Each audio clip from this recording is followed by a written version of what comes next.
مدينة أريحة، أو كما يحب أن يسميها أهلها مدينة 100 سيباط، مدينة تاريخية موغلة في القدم، ذكرت في الكثير من المراجع التاريخية، وعرفت كواحدة من مدن سوريا القديمة. واسم أريحة آرامي سوري قديم يعني الأريج أو رائحة الزهور. وللتعرف على تاريخها وموقعها التقينا بالأستاذ أحمد سعدو ليحدثنا عن تاريخ المدينة العريق. أريحة هي مدينة الجمال، مدينة السهول والجبال، امتدت في عمق التاريخ، وصل تاريخها إلى 5000 عام، 3 قبل الميلاد و2 بعد الميلاد. لها تاريخ طويل وعريق، فكانت أيام الرومان مدينة ذات كهوف يسكن سكانها في الكهوف والمغارات، إضافي إلى البناء الموجود آنذاك. ثم بعد ذلك في العهد البيزنطي كان لها مدينة أريحة كان لها أهمية دينية عريقة وكبيرة، إلى أن جاء الفتح الإسلامي.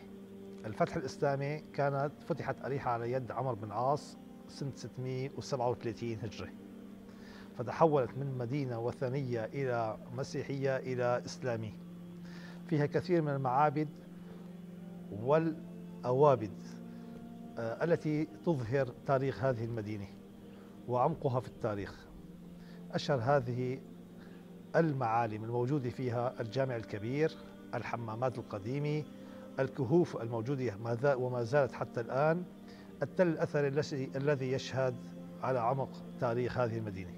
أصل كلمة أريحة نعم هو آرامي، وهي أريح وتعني رائحة الزهور، الرائحة الطيبة الجميلة، وخاصة في الربيع حيث تختلط رائحة الزهور برائحة المحلب. مدينة أريحة تقع على سفوح جبل يسمى جبل الأربعين، وهو جبل مشهور بطيبة هوائه ونقائه وجمال منظره ومظهره وساعة إطلالته. تقع بين اللاذقية وحلب من جهة على الأستراد الذي يصل بين هاتين المدينتين، كذلك تقع بين إدلب ومعركة النعمان، وتصل بين إدلب وجسر الشغر. كانت أريحة على مر تاريخها ذات مركز ديني مهم على عدة حضارات مرت بها، كما تبعت في تاريخها لعدة مناطق وولايات. كما ذكرنا أريحة كانت في العصر الروماني كانت مركزا دينيا هاما بالنسبة للرومان، ثم بعد ذلك أيام البيزنطيين كان لها أهمية، ثم بعد الفتح الإسلامي تبعت لمدينة قنسرين، وفترة أخرى كانت تتبع إلى حلب، وفي إحدى الفترات تبعت إلى جسر الشغور، ثم في عام 1809 كانت أغاوي مستقلة مرتبطة بالباب العالي مباشرة في إسطنبول. أريحة القديمة اللي نحن حاليا موجودين فيها هي بناء قديم يأخذ الصبغة العثماني، بناء العثماني. قبل ذلك كان لها الصبغة إسلامية أيام الأمويين والعثمانيين، إلا أنها تعرضت للهدم شبه الكامل عام 1830 عندما حدث الزلزال الشهير يسمى زلزال حلب. ثم أعيد بناء هذه المدينة بالطريقة التي ترونها حاليا، الموجودة حاليا. فيها عدد كبير من السباطات، الموجود حاليا منهم حوالي 13 سباط. والسباط هو عبارة عن منطقة مسقوفة في الشوارع أو فوق الشوارع، كان يتنازل أحد الجيران لجاره الآخر عن هذه المسافة ليبني فيها غرفة تأوي ابنا له يريد زواجه أو يوسع على عياله في داره التي كانت ربما لا تكفيهم.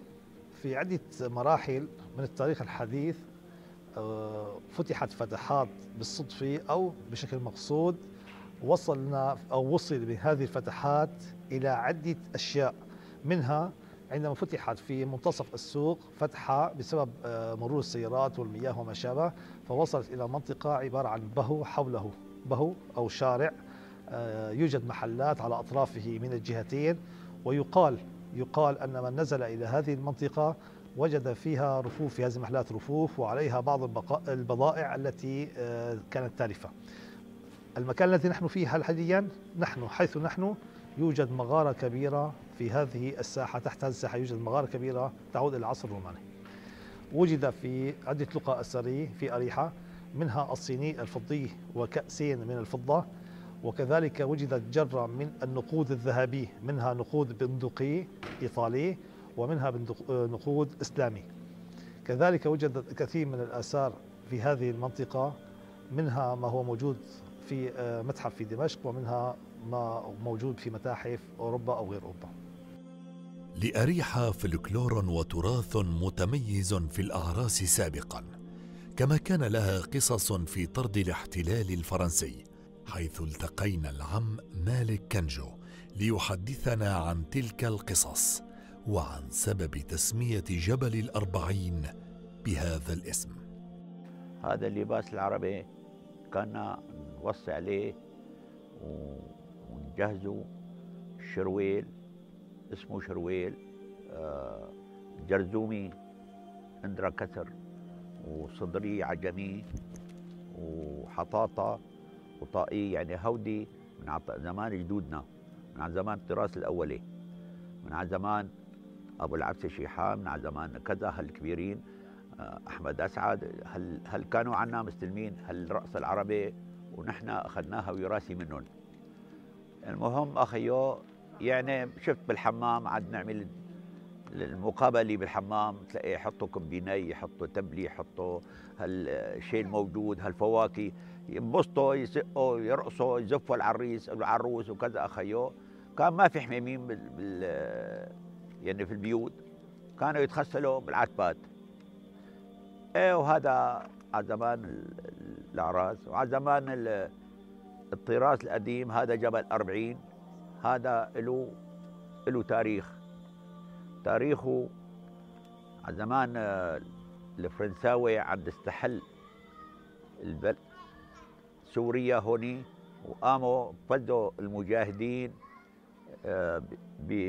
بطرد الفرنساوي من بلادنا، لأن فرنسا اجت استحلت كمان بلادنا، وطردنا الفرنساوي من بلادنا ومن جبل الزاوي لحد في مغارة فيها كان يقولوا له يطلع منها 40 ولا. ليش سموا جبل 40؟ لأنه هاي المغارة إلى تاريخ. لأهل أريحة عادات متميزة تبقي على الود بين أهلها، الذي لمسناه في تجوالنا بين أزقة المدينة، كما أنها تتميز بزراعاتها وصناعاتها الحرفية القديمة، حيث زرنا العم محمد عز الدين ليحدثنا عن تلك الحرف والعادات. بالنسبة لمدينة أريحة فيها صناعات قديمة سابقا، كان فيها مشهورة بشغل النسيج. أيوة، البسط والسجاد وبيوت الشعر، كان في بيوت كان وفيها حرفيين كثير، الحدادي وكان قديما فيها سوق اسمه سوق سكيفاتي المعروف يعني بسوق الأحذية. يعني الأحذية تصنيع طبعا أحذية يدوي، كله يدوي هذا. يعني هاي بالنسبة للصناعات. أما بالنسبة للزراعة مشهورة مدينة أريحة بالكرز معروفة يعني، والزيتون والتين والمحلب. وبالنسبة للأطعمة معروفة بالنسبة لمدينة أريحة مشهورة بالحلويات وخاصة الشعبيات. بالنسبة للشعبيات يعني معروفة أكلي محببة للجميع وعلى مستوى القطر يعني بالنسبة للشعبيات. أيوة. وفي يعني بالنسبة لعادات وتقاليد مدينة أريحة، أريحة فيها عادات وتقاليد قديمة جدا وفيها أصالة هالعادات. بالنسبة للعادات يعني أنا على ما أذكر نحن كنا أطفال، خاصة في شهر رمضان. طبعا هذا مجال خاص، أما مجال العام يعني شيء موجود. بالنسبة للأطعمة يعني كان الجار يصب لجاره. أيوة. يعني أي أكل موجود عنده لازم يصب لجاره من هالأكل الموجود على سفرة رمضان. فإن كان مثلا 1 و2 و3 و4 جيران، أكيد بده يصبوا لجيرانه للكل. فالصب الصحن أو الصينية اللي بينصب فيها لا يمكن ترجع فاضي من عند اللي نصب له، هي من عاداتهم يعني. فسبحان الله سفرة رمضان مباركة بتلاقي فيها 20 شكل. طبعا ما هو اللي طيبخون، بجوز طيبخ أكلة أكلتين، ولكن هاي كلها من عند الجويرين. لا إله إلا الله. هاي بالنسبة لشهر رمضان. وبالأيام العادية الجار بيدير باله على جاره، بيذكر جاره مثلا في الصبب، يعني نحن عرفا هاي بيقولوا لها صبب يعني هيك. بيذكروا مثلا بالحطب، بيذكروا في الزكاة إذا كانوا فقير جاره.